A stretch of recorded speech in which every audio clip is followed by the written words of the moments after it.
In a tragic turn of events that sent shockwaves throughout the entertainment industry and across the world, the sudden death of beloved actor Malcolm-Jamal Warner has now been officially confirmed as a heartbreaking accident caused by drowning. The Emmy-nominated actor, best known for his iconic role as Theo Huxtable on the groundbreaking sitcom The Cosby Show, passed away on July 20th, 2025, while vacationing with family in Costa Rica. Warner, 54, was swimming at Playa Coclazal, so known as Playa Grande, located along the Caribbean coast, near the Limon province, when he was swept away by a powerful rip current that tragically ended his life. Witnesses say Warner was enjoying the water with his young daughter when conditions suddenly became treacherous.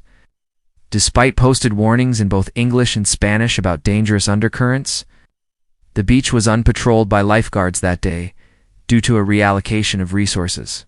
An unfortunate reality that has since sparked outrage and renewed calls for consistent beach safety enforcement in the area. According to statements from Costa Rican emergency responders and the country's Judicial Investigation Agency, OIJ, bystanders and local surfers made heroic efforts to rescue Warner and his daughter after they were caught in the tide.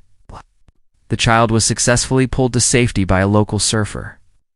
Warner remained unresponsive after being retrieved from the ocean. Life-saving measures, including CPR and resuscitation attempts, were initiated on-site by both civilians and arriving paramedics from the Costa Rican Red Cross. Sadly, all efforts failed to revive him, and he was pronounced dead at the scene. An autopsy conducted at the forensic department in San Joaquin de Flores later confirmed the cause of death as accidental asphyxiation due to submersion, essentially death by drowning. Medical examiners also ruled out any pre-existing medical complications or signs of foul play, placing the tragedy solely on the perilous ocean conditions that afternoon. The confirmation has been met with an outpouring of grief from fans and celebrities alike, with tributes flooding social media platforms, talk shows, and entertainment networks.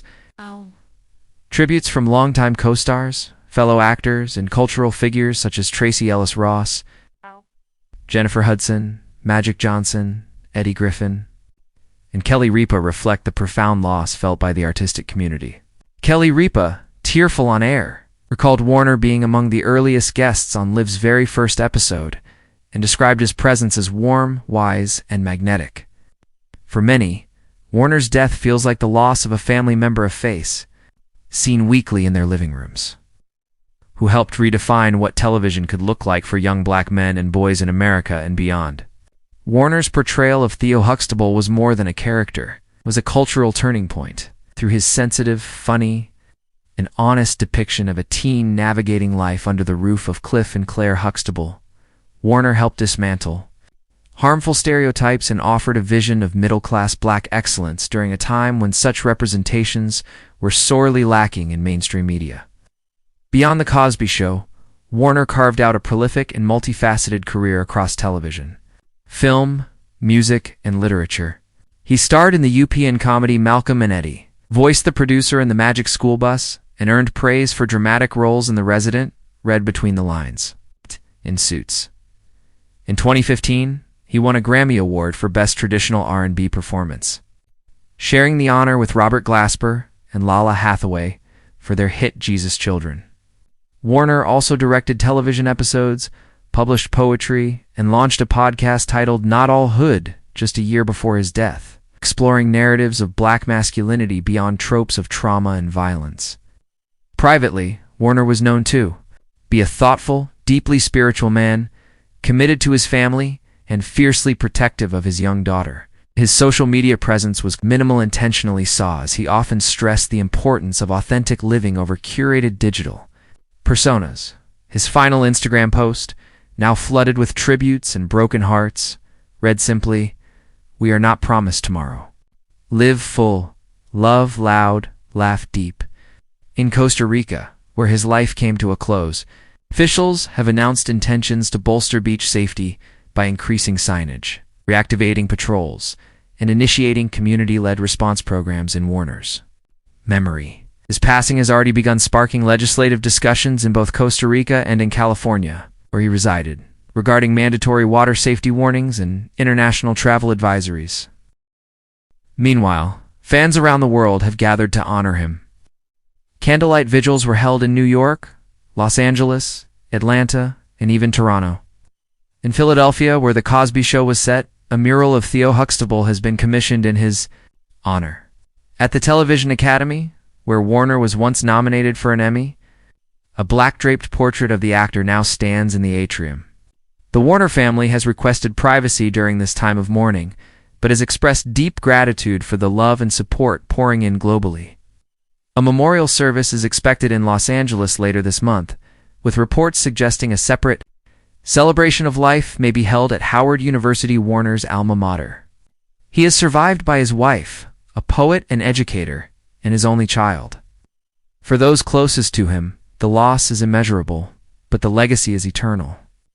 As reruns of The Cosby Show continue to air in syndication, and clips of Theo's most memorable moments flood TikTok and Instagram Reels, a new generation is discovering the charm, warmth, and depth that Malcolm-Jamal Warner brought to the screen and to life.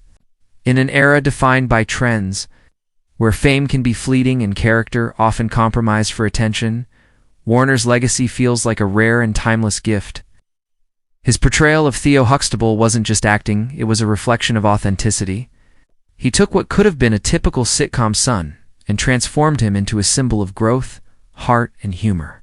Through his subtle expressions, the honesty in his eyes, and the vulnerability he allowed himself to show on screen, Warner taught young men that sensitivity was strength, and that real confidence didn't come from bravado, but from knowing who you are as the digital age reintroduces him to new audiences.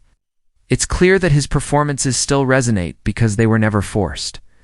He didn't rely on shock value or gimmicks to get a laugh or win attention. Instead, Warner built his career on consistency, craft, and a commitment to excellence. That kind of presence has become increasingly rare in today's culture of instant gratification. His work reminds us that great storytelling comes from truth, not tricks, and that the most powerful impact is often the quietest one. Viewers who never watched The Cosby Show during its original run are now discovering a character who felt like an older brother, friend, a reflection of their own struggles and dreams. Theo Huxtable wasn't perfect, and that's what made him real. He failed classes, got into trouble, questioned his place in the world. But thanks to Warner's grounded portrayal, Theo always grew, always learned, and always returned to the core values of love, accountability, and family. Off-screen, Warner continued that same path of growth. He never allowed himself to be boxed into a single identity. He explored poetry, music, directing, and mentoring others in the industry. He maintained his dignity in an environment where many lose theirs. When controversies rocked the legacy of The Cosby Show, Warner carried himself with quiet strength. He never exploited his fame for personal gain, nor did he trade in cheap headlines.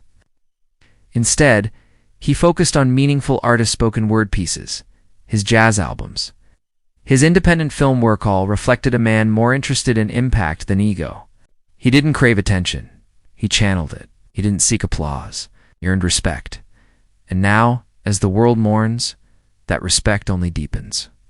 The flood of tributes from fans and fellow actors speaks volumes. Not because they've lost a celebrity, but because they've lost a soul who truly mattered. People remember him not just for his talent, but for his heart. Co-stars called him generous, grounded, loyal. Friends say he was always listening. And in a world that too often values noise over nuance, Warner's ability to listen, to observe, and to connect made him extraordinary.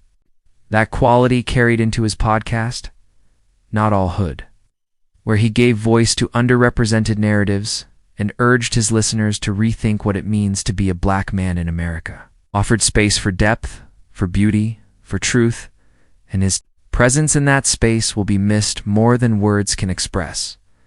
His final gift to us may be this: a call to be more present, more purposeful, more kind.